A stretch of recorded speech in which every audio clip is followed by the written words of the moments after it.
Pernahkah kamu melihat seseorang yang pintar sekali, cepat menguasai apapun, tapi akhirnya kalah jauh dari orang biasa-biasa saja yang rajin dan konsisten? Kenapa bisa begitu? Apakah kepintaran itu tidak cukup? Hari ini, kita akan membongkar rahasia yang sering luput dari perhatian. Mengapa konsistensi bisa mengalahkan kepintaran?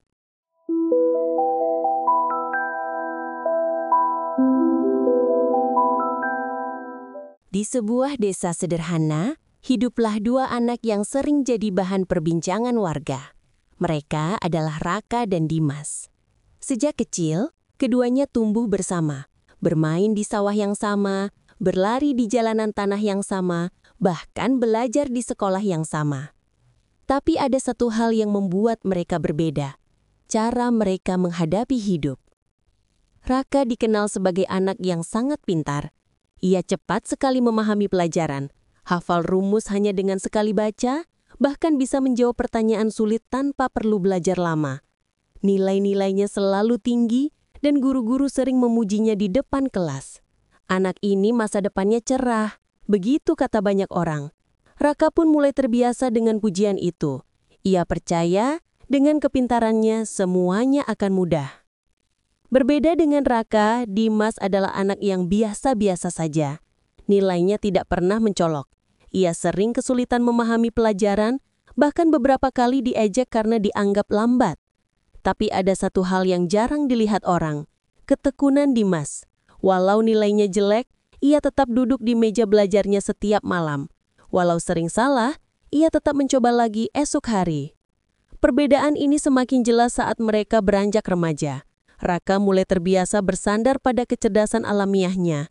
Ia merasa tak perlu berusaha keras karena hasil baik seakan datang dengan sendirinya. Sedangkan Dimas, meski berjalan pelan, tetap konsisten melangkah sedikit demi sedikit. Dua jalan hidup ini tampak kontras. Satu penuh kilau kepintaran yang cepat menarik perhatian, satunya lagi sederhana, penuh perjuangan kecil yang tak terlihat. Namun justru di balik perbedaan inilah, sebuah rahasia besar mulai terukir. Rahasia tentang siapa yang akan benar-benar bertahan hingga garis akhir. Semakin besar, kepintaran Raka makin terlihat menonjol. Di sekolah menengah, ia selalu jadi bintang kelas. Hampir semua ujian bisa ia lalui dengan mudah. Bahkan tanpa belajar keras seperti teman-temannya. Ia sering hanya membuka buku sebentar sebelum ujian, lalu tetap mampu menjawab soal dengan benar. Guru-guru pun semakin kagum, dan teman-temannya sering berkata, "Kalau Raka sih gampang, apa aja bisa." Pujian demi pujian itu membuat Raka tumbuh dengan rasa percaya diri yang tinggi. Sayangnya, dari hari ke hari, kepercayaan diri itu mulai berubah menjadi rasa puas diri. Raka mulai berpikir bahwa ia tak perlu usaha ekstra. Kenapa harus repot belajar lama-lama? Toh aku selalu bisa. Begitu ia meyakinkan dirinya. Kebiasaannya perlahan terbentuk. Tugas-tugas sekolah sering ia kerjakan terburu-buru karena ia merasa bisa menyelesaikannya kapan saja. Jika ada pelajaran sulit, ia hanya menatap sekilas dan berkata, nanti juga ngerti sendiri."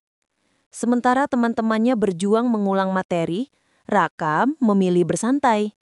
Bahkan ketika sekali dua kali nilainya turun, Raka tak merasa itu masalah. Ia percaya kecerdasannya cukup untuk mengangkatnya kembali kapanpun ia mau. Ia tidak sadar bahwa kebiasaannya ini sedang menanam benih kemalasan dan ketidakdisiplinan. Dari luar, semua masih tampak baik-baik saja. Raka masih dipuji sebagai anak jenius, masih sering jadi juara kelas, dan masih hidup dalam bayangan kehebatan masa lalu. Namun, di balik itu, ada sesuatu yang rapuh. Karena tanpa ia sadari, kepintarannya mulai kehilangan arah. Sebab ia sudah terlalu lama merasa cukup. Dan di saat Raka mulai berhenti berusaha, di tempat lain, Dimas masih melangkah dengan tenang, menapaki jalannya setapak demi setapak. Berbeda dengan Raka yang mudah bersinar, langkah Dimas terasa lambat dan berat. Ia tidak pernah jadi juara kelas, bahkan sering menempati peringkat menengah ke bawah. Saat teman-temannya bisa menjawab soal dengan cepat, Dimas butuh waktu lebih lama.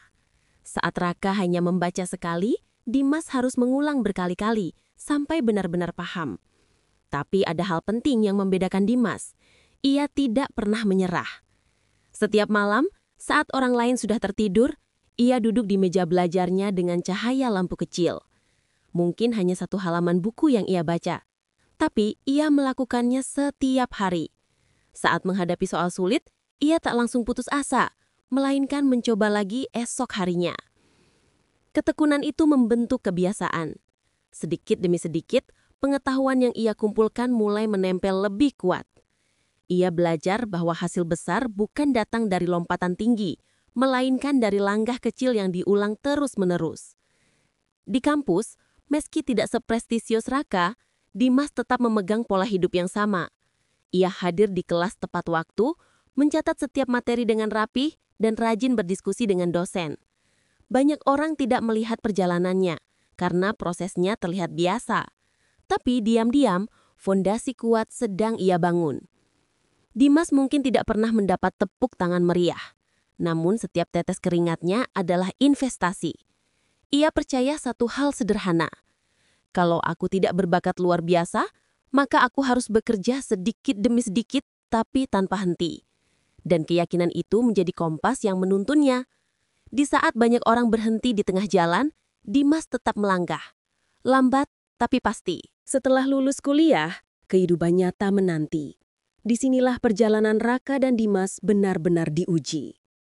Raka, dengan kepintarannya, mudah mendapatkan pekerjaan di perusahaan besar. Wawancaranya mengesankan, jawabannya cerdas, dan banyak yang yakin karirnya akan melesat cepat. Di awal, ia memang terlihat menonjol. Ide-idenya brilian, presentasinya memukau. Namun setelah beberapa bulan, sisi lain mulai muncul. Raka sering menunda pekerjaan, yakin bisa menyelesaikannya dalam waktu singkat. Tugas-tugas kecil ia remehkan, karena menurutnya itu mudah. Tapi semakin lama, tumpukan pekerjaan membuatnya kewalahan. Ia pandai memulai, tapi jarang menyelesaikan dengan konsisten. Sementara itu, Dimas memulai dari bawah. Ia hanya diterima di sebuah perusahaan kecil dengan gaji pas-pasan. Pekerjaan yang diberikan pun seringkali sederhana, mengurus arsip, menyiapkan laporan rutin, atau hal-hal administratif yang dianggap remeh. Tapi di sanalah Dimas menunjukkan kelebihannya. Ia datang tepat waktu setiap hari, menyelesaikan tugas tanpa menunda dan tidak segan belajar hal baru walau sulit. Atasannya mulai memperhatikan. Anak ini mungkin tidak paling cerdas, tapi dia bisa diandalkan. Begitu komentar salah satu manajer. Perlahan kepercayaan pun tumbuh. Tugas yang lebih besar diberikan, dan Dimas tetap menanganinya dengan ketekunan yang sama. Perbedaan jalur ini semakin jelas. Raka yang pintar sering terjebak oleh kebiasaannya menyepelekan. Sedangkan Dimas yang biasa-biasa saja justru naik perlahan karena setiap langkah kecilnya mengarah ke depan. Ujian kehidupan ini memperlihatkan sebuah kebenaran yang sederhana tapi keras.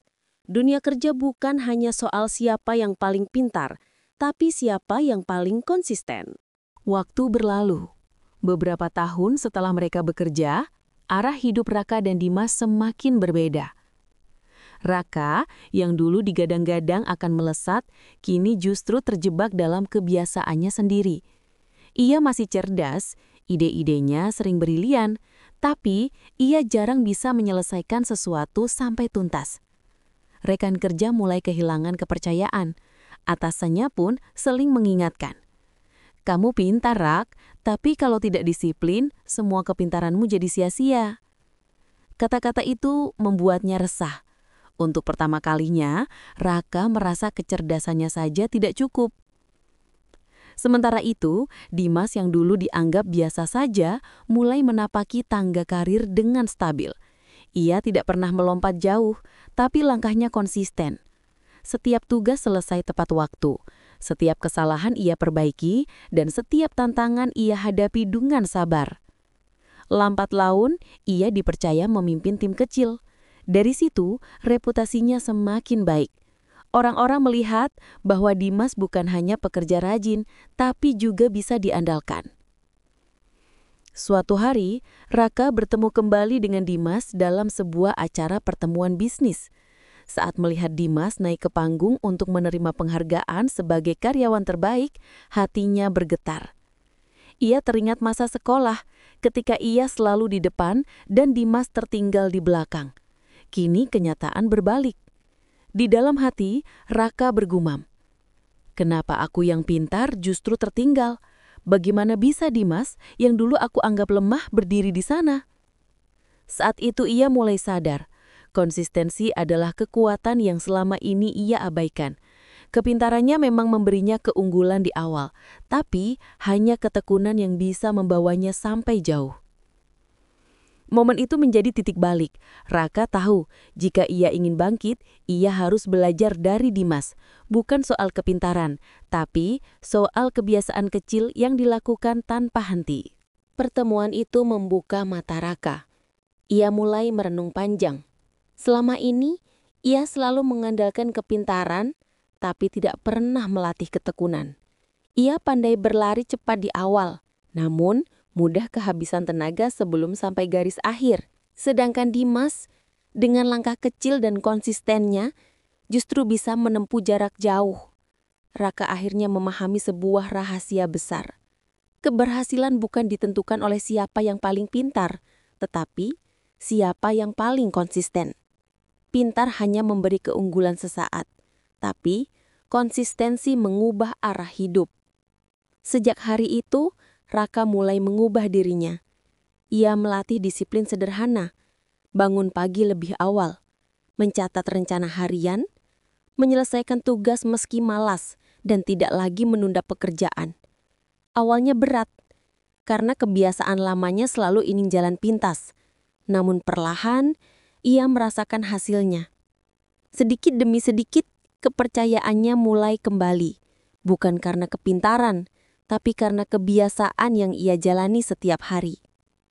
Dari perjalanan dua sahabat ini, kita belajar bahwa konsistensi adalah matahari yang terbit setiap hari, memberi cahaya tanpa henti. Sedangkan kepintaran hanyalah kembang api, bercahaya sekejap lalu padam dalam gelap. Jadi, jika hari ini kamu merasa tidak sepintar orang lain, jangan berkecil hati. Karena dunia ini bukan milik mereka yang lahir dengan bakat besar, tapi milik mereka yang mau melangkah tanpa henti. Ingatlah, satu langkah kecil yang dilakukan terus-menerus jauh lebih berharga daripada 1000 langkah besar yang berhenti di tengah jalan. Itulah rahasia mengapa orang yang konsisten selalu mengalahkan yang pintar. Karena pada akhirnya, bukan siapa yang memulai paling cepat, tapi siapa yang tidak pernah berhenti berjalan. Sahabat, dari kisah Raka dan Dimas, kita belajar sesuatu yang sangat berharga.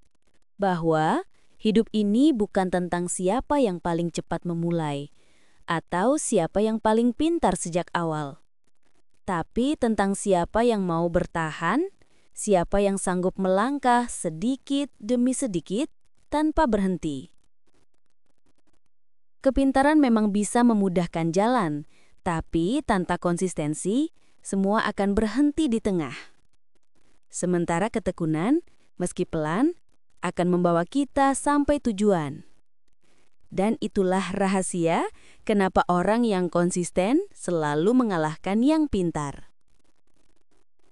Jadi, kalau hari ini kamu merasa lelah atau merasa kalah, jangan berhenti. Teruslah berjalan, sekecil apapun langkahmu. Karena pada akhirnya, yang bertahanlah yang menang. Kalau cerita ini memberi makna buatmu, jangan lupa untuk like, share, dan subscribe, agar semakin banyak orang yang terinspirasi untuk tetap konsisten meski jalannya berat. Sampai jumpa di kisah berikutnya. Semoga kita semua selalu diberi kekuatan untuk terus melangkah.